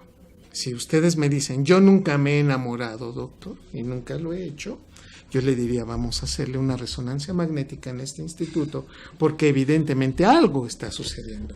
Ella es Helen Fisher, la persona que aparece en esta diapositiva. Una mujer que está en el campo de las neurociencias. Recomendamos todos sus libros, sus artículos. Ella publica aproximadamente 15 artículos promedio por año. El año pasado publicó 18, imagínense nada más. Estudiando el amor desde una categorización netamente de imágenes cerebrales para que nos diga claramente estos procesos. Como investigadora ella lo ha dicho, no voy a cometer ningún acto antiético. Se ha casado 7 veces. Y nos daremos cuenta que entonces uno voltea y dice, ¿quién? La que ha estudiado el amor tantas veces lo ha hecho. Y dice, sí. Y sigo sabiendo cómo se hace el bebé, el pastel y me sigue gustando. ¿Para qué? La pregunta es, ¿para qué sirvió todo esto? Pues para mantener una interacción y una dinámica y una cohesión social. Para sentirme junto con alguien y saber que podemos construir algo en conjunto. Pero sin lugar a dudas, ¿cómo lo podemos evaluar? Hoy sabemos que tenemos que tener 3 evaluaciones fantásticas. 1, te debe de gustar. ¿Cómo sé que llegué a ese amor? Porque cuando ya termine el enamoramiento, ¿cómo sé que lo hice adecuadamente? Hacer esta evaluación en el enamoramiento seguramente vas a poner una palomita. Check. Y va a decir, sí, estoy enamorado, pero espera, cuando ya los niveles de dopamina hayan disminuido, tendrás que evaluar 3 cosas fundamentales. Una, que te guste. Nos gusta la simetría de cara, nos gusta la relación entre hombros y cadera. Nos gusta la relación de que las mujeres tengan más cadera que hombro, por ejemplo. La simetría de cara, que va involucrada con sentirnos sanos, con una apreciación de juventud. Por otro lado, debe tener inteligencia. ¿Y cómo medimos inteligencia? ¿Cómo me ayuda a resolver problemas? ¿Y cómo me río junto a esa persona? Y finalmente el reconocimiento social. No solamente cómo lo veo yo, sino cómo lo ve la sociedad. Y entonces, cuando una pareja dice, bueno, estoy con alguien que es importante y me siento muy bien y que además es admirado por otros, pero es mi pareja. Y además es inteligente. Y nos pasamos riéndonos todos los días, tal vez de tonterías, pero se la pasan riendo. Y además me gusta, si estos 3 factores están involucrados, el cerebro para cambiar a esa persona difícilmente lo va a hacer. Pero también cuando una pareja, uno de estos 3 factores no está bien, el proceso de que se termine esa relación es más probable y que esto pueda cambiar. Ante este punto, Y finalmente queremos agradecer su atención y decirles que estamos abiertos para pues cualquier duda y cualquier situación que ustedes quisieran de verdad hacernos hoy o en futuras comunicaciones. Muchas gracias, doctor Calixto, por tu presentación. Muchas gracias por ponernos de una manera tan, no sé cómo decirlo, tan rica, tan explicarlo de esta manera, tan sabrosa en términos culinarios, Sí. Y poder comprender cómo es la fisiología del amor, que es un tema que es un gusto que tú seas quien esté hablando de él, y nos da mucho gusto pues estar acá, y es un tema que seguramente sirve mucho interés de todos los que están escuchando esta videoconferencia. Les recuerdo que esta videoconferencia está siendo grabada, por lo que pues hemos formulado algunas preguntas que le vamos a hacer al doctor Calixto, de acuerdo con las publicaciones y demás contenidos que él nos ha compartido, y bueno, comenzamos, Rocío. Así es, sí, doctor. Justamente en la revisión de los libros que el doctor Calixto ha publicado, muy interesantes todos ellos, y Gracias. sobre todo explícitos en el sentido de la neurofisiología que hay en este fenómeno que es el amor. Hay que subrayar que habla usted de un 75% de interpretación de lo que nos pasa Sí. en la vida. Y también por parte de la Universidad de Harvard, por ejemplo, hacen un estudio con una resonancia de cómo reaccionan las personas ante este amor de una persona conocida y el amor romántico. Y ellos visibilizan que el que participa más es el circuito de recompensa, ¿no? ¿Sí? ¿Cómo es esto, doctor? ¿Cómo lo podríamos digerir quienes no somos neurofisiólogos? Rapidísimo, en ese proceso la interpretación de que se da en la corteza occipital se dan en áreas de asociación y activan a un centro que se llama área tegmental ventral y al núcleo accumbens, generando liberación de dopamina en la magnitud de la proyección de lo que uno desea. La gran mayoría de nosotros consideramos que no tenemos prejuicios, y lamento decir que sí. Tenemos muchos sesgos desde el punto de vista neuronal. Tenemos sesgos, por ejemplo, sesgo de negatividad. Si alguien me dice no, si alguien no me hace caso, automáticamente mi cerebro le va a poner más atención. Cuando, pues, desde el punto de vista fisiológico, si yo quisiera ser un poquito más lógico y congruente, pues no le haría caso a quien no me hace caso.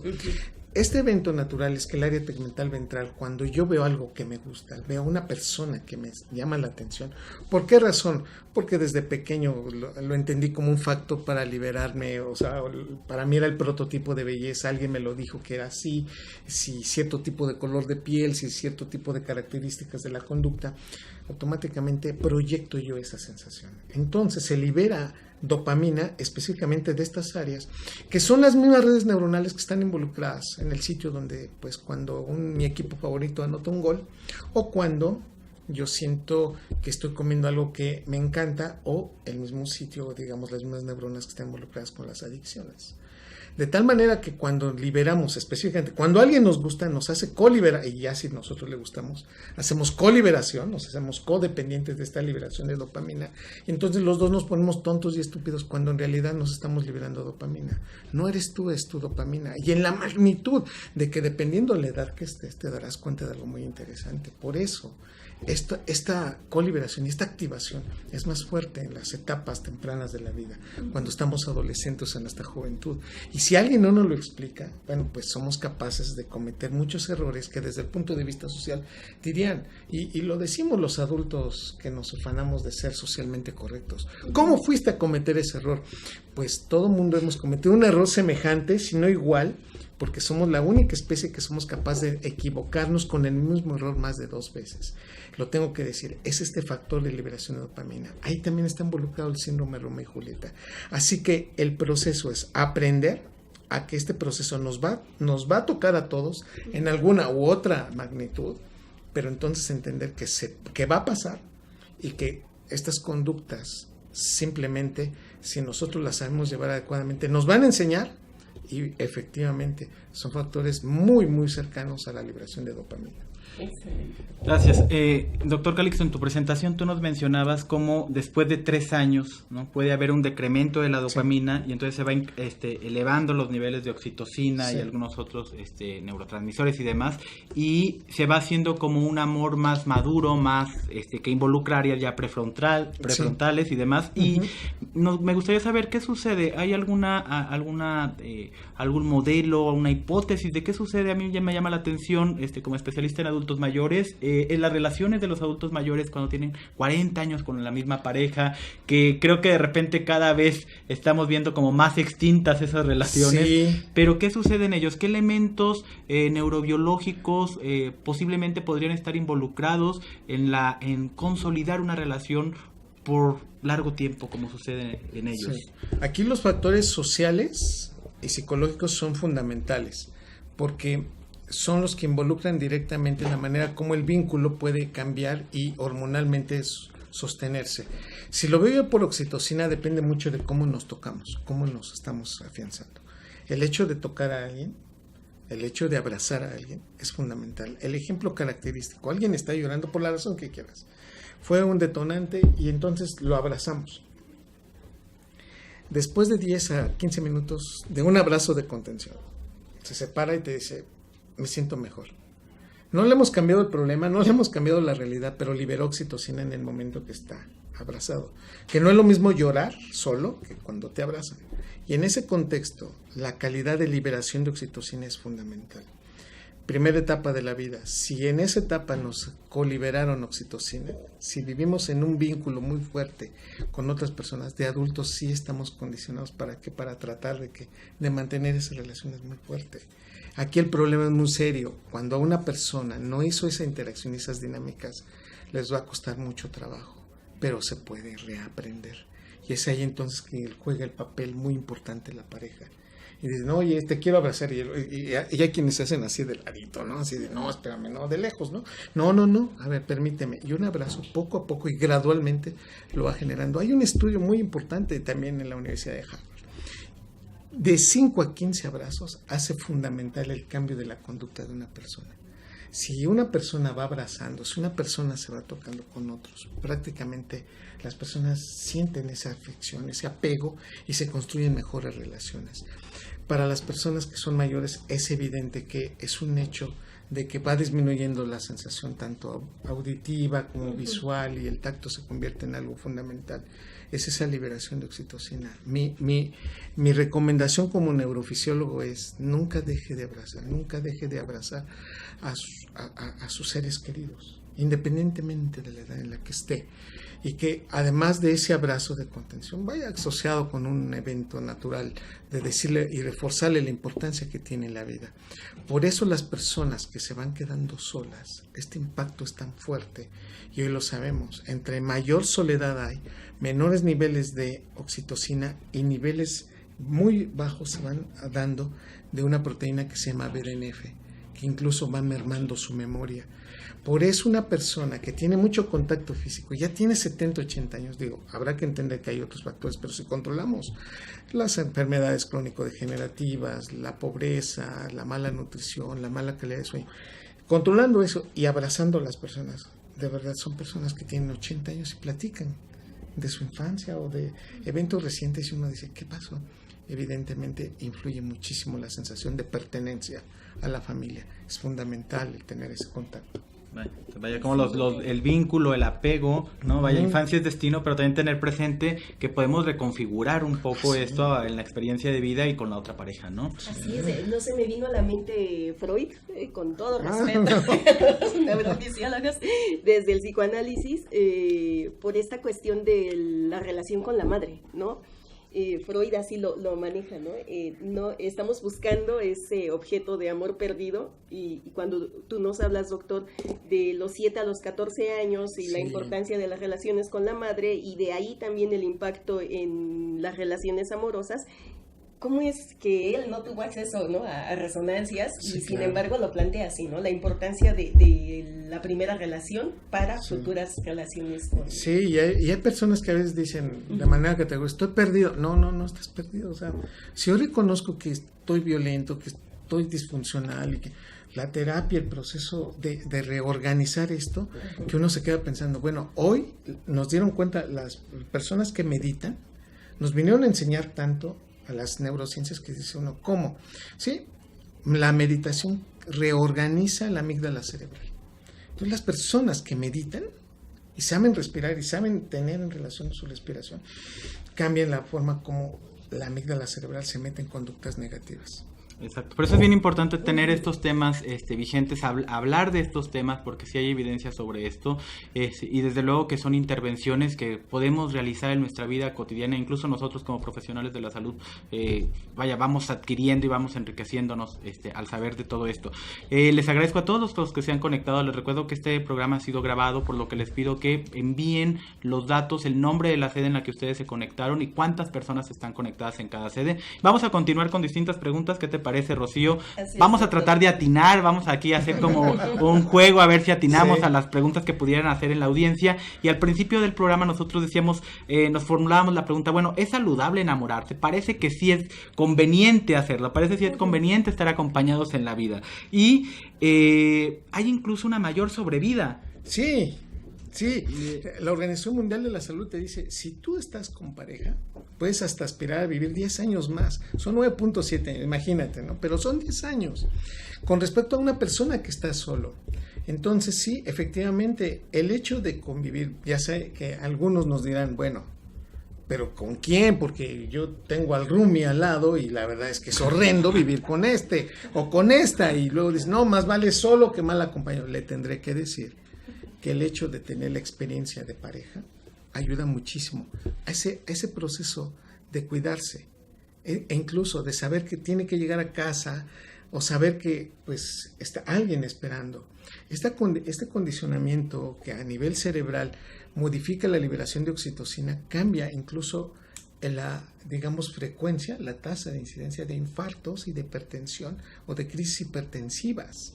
Entonces imagínense nada más, o sea, es por el hecho de tener a alguien, estar con alguien, y la salud cardiovascular se puede modificar y la actividad inmunológica. Hoy resolvemos que cuando una persona se muere, y lo sabemos muy bien, dicen, bueno, qué tragedia, porque casi 3 meses después murió la esposa, murió el esposo, porque evidentemente estaba y careció de ese vínculo, se cambió esa modificación y efectivamente a nivel cardiovascular o inmunológico impactó. ¿Cuántas veces hemos sabido de personas que se separan por la razón que ustedes quieran y manden? Y en el divorcio se vive y entonces o él o ella aparece el cáncer.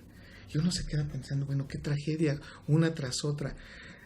Sí, seguramente vamos a seguir estudiando esto, pero vamos a documentarlo mejor. Pero hoy sí nos queda muy claro que vivir en pareja adecuadamente nos libera estos factores neuroquímicos que nos hace adaptarnos mucho mejor. El cerebro humano viene de una evolución de haber caminado prácticamente 12 kilómetros diarios. Y hoy no caminamos, y hoy estamos sentados mucho tiempo, ¿no? Y a su punto dice, bueno, ¿y eso qué, doctor? Si no, eso, no te estoy preguntando, no, lo que te estoy diciendo es que hemos cambiado tantos hábitos que los consideramos normales, irse al trabajo a sentar, ¿no? Viajar sentados, estar mucho tiempo, bueno, pasar más de 2 horas sentados contribuye a una disminución de aporte de sangre al cerebro que si lo multiplicas por años, después de los 50 años, cada 10 años van a disminuir 5% nuestra corteza cerebral.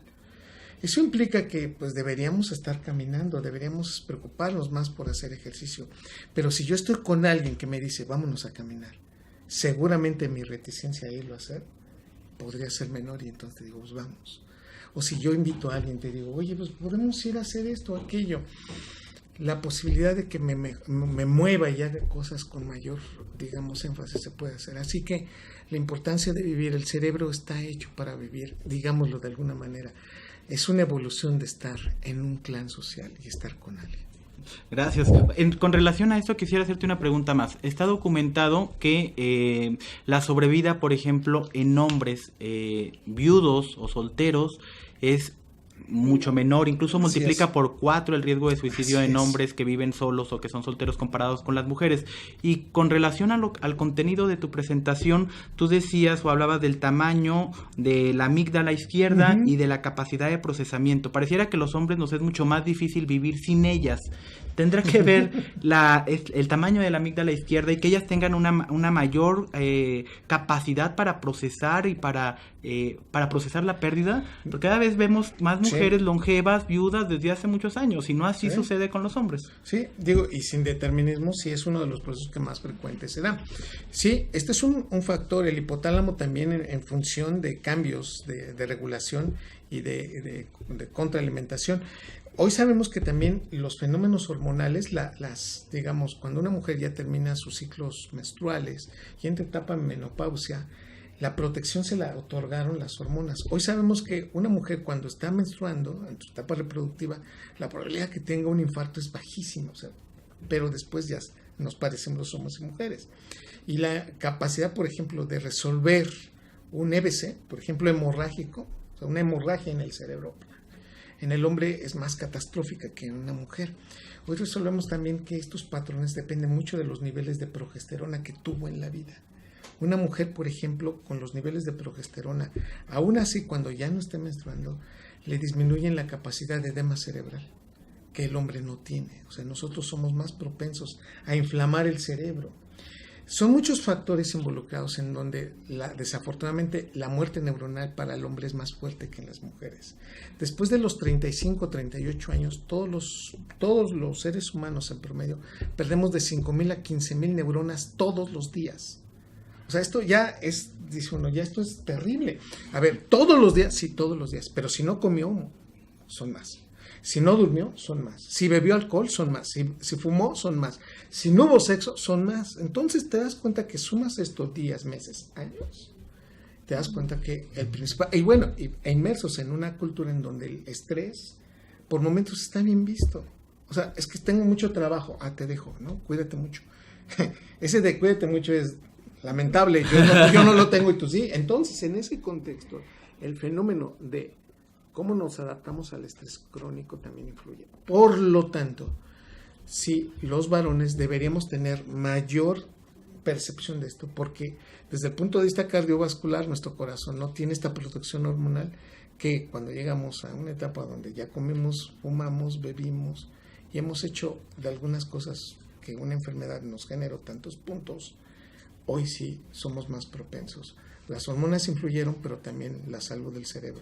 Y lo dices muy bien, las mujeres, aún teniendo mayor probabilidad de tener depresión, un hombre sucede que se puede suicidar con una frecuencia más fuerte desde el punto de vista por estas condiciones que una mujer.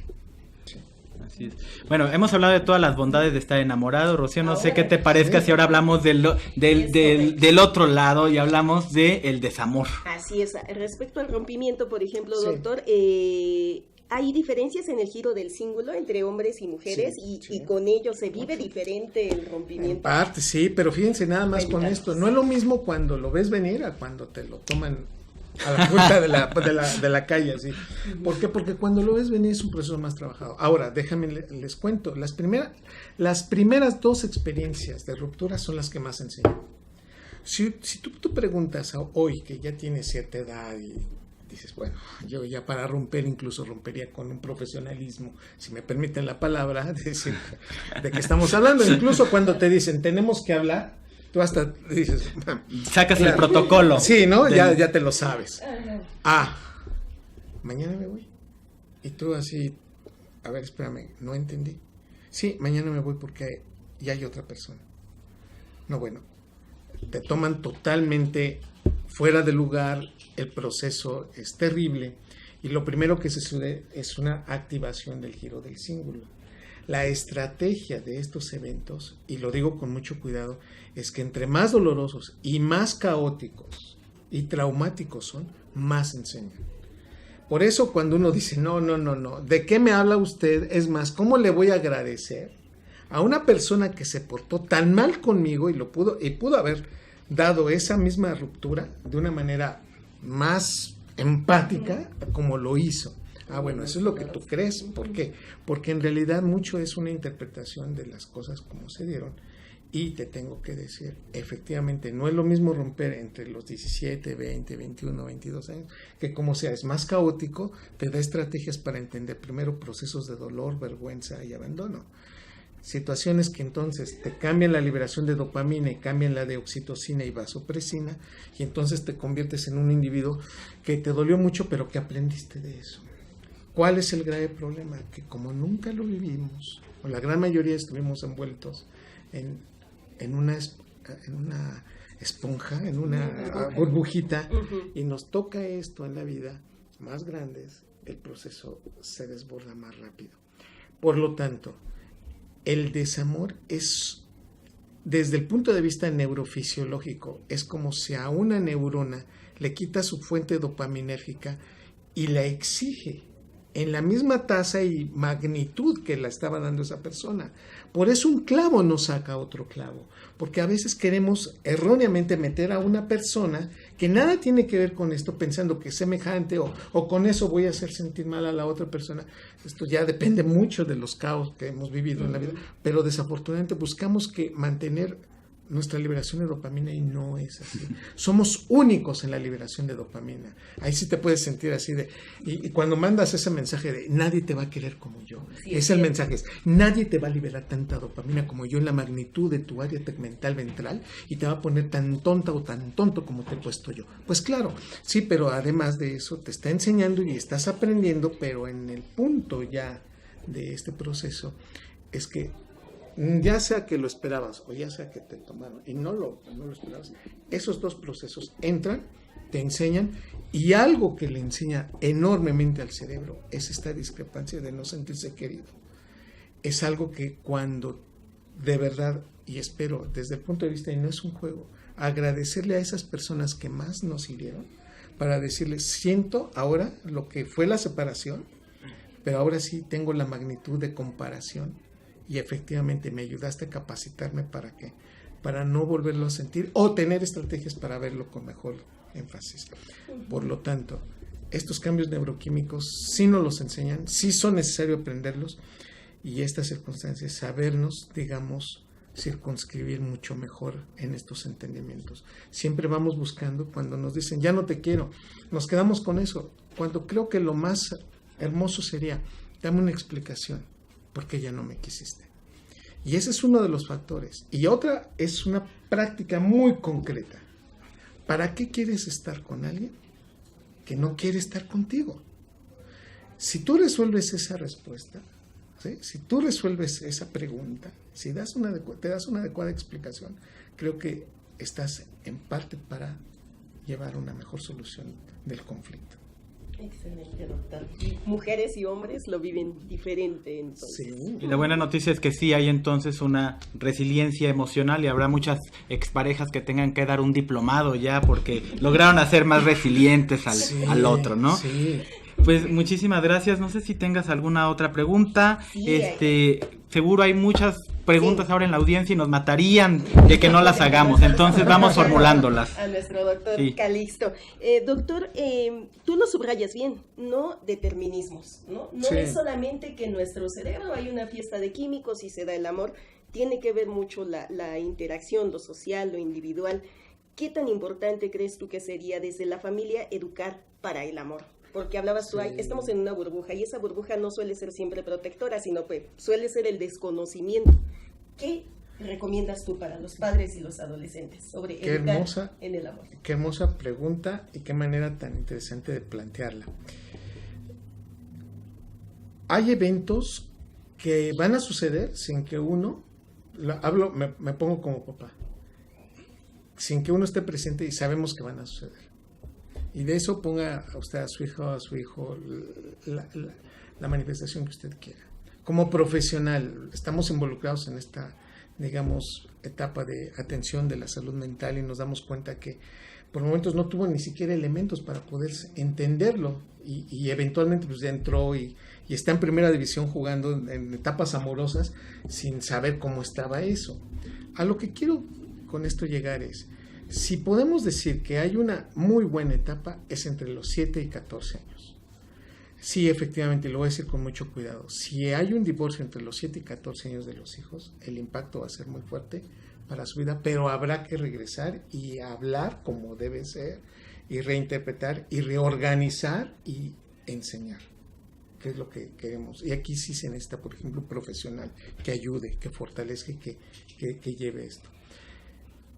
No hay que dar sobreprotección.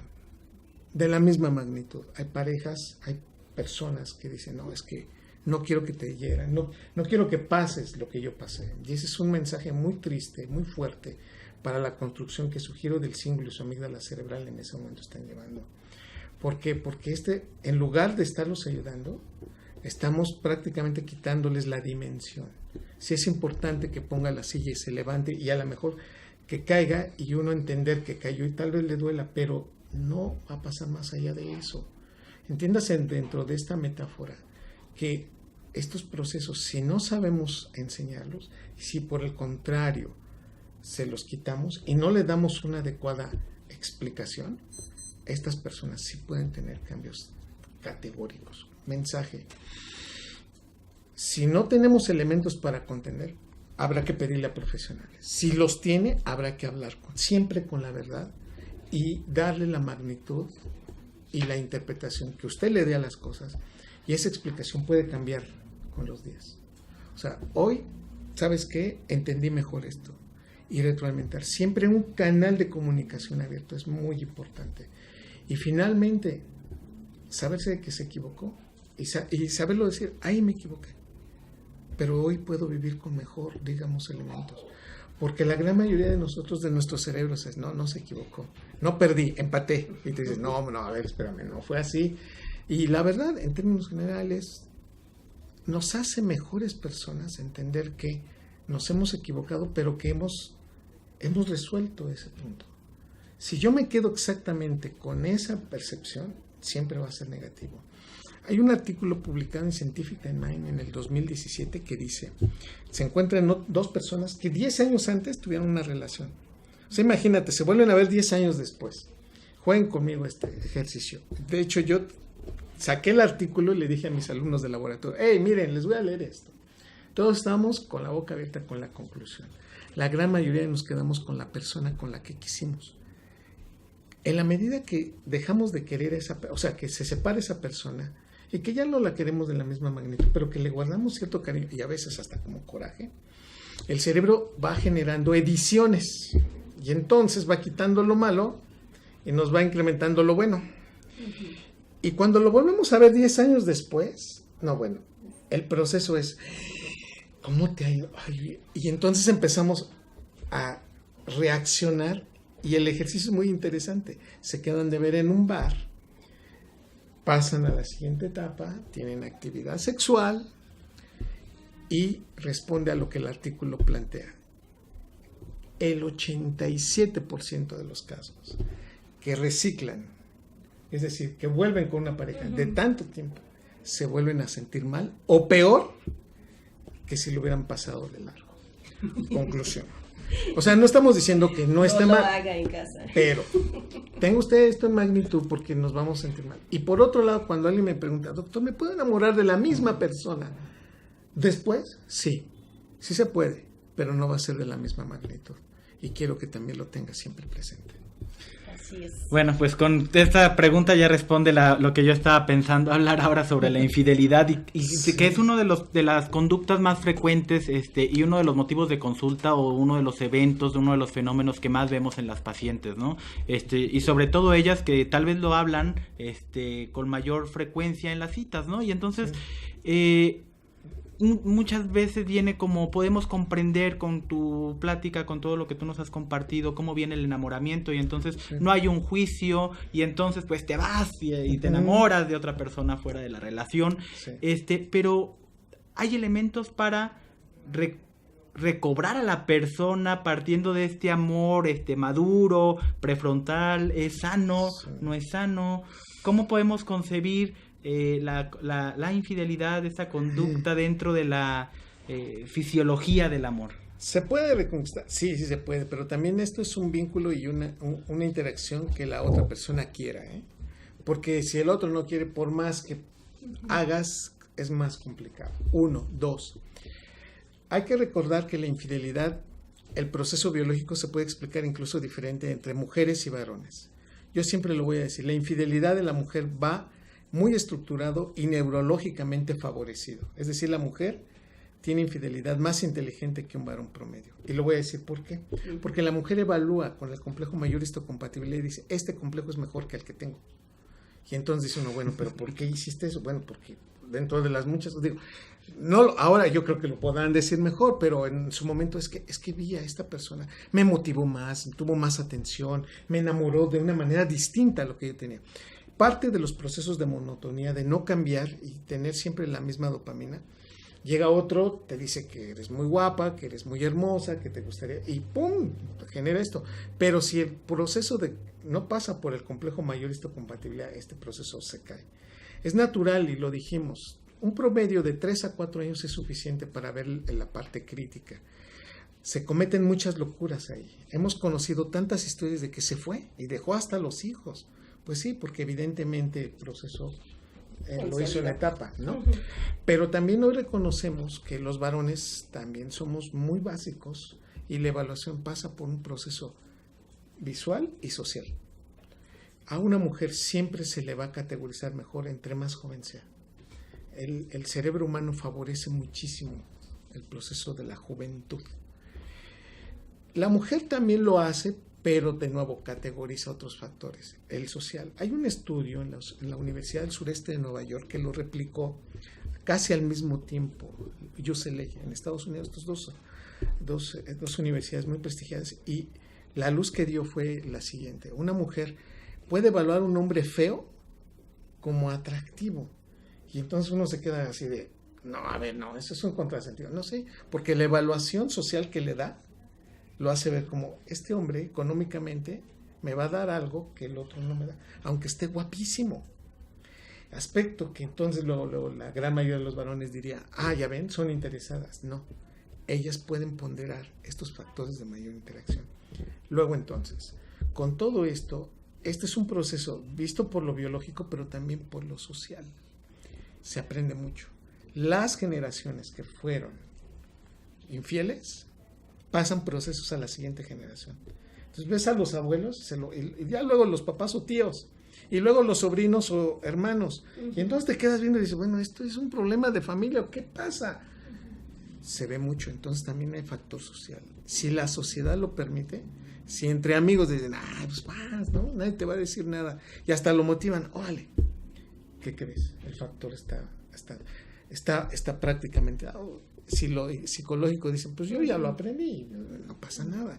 Y si lo biológico, bueno, en lo biológico lo dijimos, no creo que no quedó muy claro, pero lo manifiesto. La vasopresina cuando se eleva muchísimo, la hormona antidiurética, o sea, si esto lo lees hace 10 años, diría, ¿qué tiene que ver la hormona antidiurética, la vasopresina con esto? Pues es una comunicación de la vasopresina para hacer hormona antidiurética entre el hipotálamo y el riñón. Mucha hormona antidiurética, pues cambia el factor como liberas, digamos, la formación de orina. Pero de la hipotálamo hacia arriba, hacia el giro del cíngulo hacia el tálamo, el procesamiento cambia y las conductas se convierten, con mucha vasopresina, en un proceso de relaciones superficiales. Resulta, en el Instituto Karolinska también se demostró que ciertos varones tendientes a la promiscuidad, muy infieles, que era lo que más común tenían, y traían niveles altos de vasopresina, y se pusieron a buscar, dijeron, bueno, ¿por qué la vasopresina? Y en el cromosoma Y tenían un alelo elevado, el RS334, que ahora es una prueba prenupcial para este año y apareció en Europa, RS334. Imagínate, o sea, nos vamos a casar y llegamos y te dicen, bueno, pues su futuro esposo tiene gran probabilidad de promiscuidad, con una tendencia muy elevada de hacer relaciones superficiales. Como vamos a andar dopaminérgicos, seguramente lo vamos a pasar de lado. Pero hoy, sin llegar de nuevo a que sí, no es el gen de la infidelidad, pero hoy lo sabemos, que quienes lo expresan tienen esa conducta. Ahora, a la pregunta de, ¿y entonces todos los infieles tendrán RS334 positivo? No sé si todos. Lo que sí sabemos es que hay infieles que no lo tienen, que no lo expresan. Y entonces dices, bueno, esto ya está complicado. Hay que ver entonces los factores genéticos, biológicos, ecológicos y sociales que involucran a una sociedad para hacerlo. Hoy la, digamos, infidelidad femenina es más visible o se ve más que hace 20 años, porque no teníamos la manera de medirlo exactamente, de cómo corroborarlo.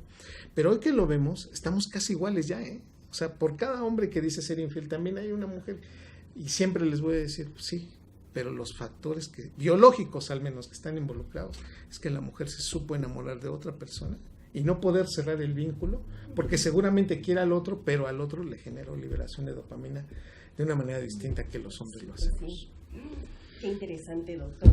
Y tomando en cuenta que el amor está en el cerebro, ahora que ya lo sabemos, no está en el corazón, está en el cerebro, y en tu libro de El amor y el desamor nos expones diferentes historias donde hay personas que no tienen salud mental. Cuéntanos, doctor, si es lo mismo amar con y sin salud mental.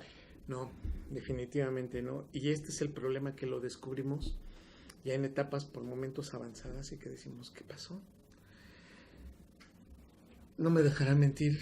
Hay historias que uno voltea y dice, bueno, pero ¿por qué pintó a la mujer violenta, doctor? A ver, todas las historias son reales. Y yo, lejos de que si el proceso... No. Las mujeres tienen mayor probabilidad de tener enfermedad limítrofe o borderline que un varón promedio. Y nos damos cuenta que somos los que llega a tener el borderline, encantadores, maravillosos, pero caóticos. Y tenemos una sensación de que nos vamos a separar, sexualmente son increíbles.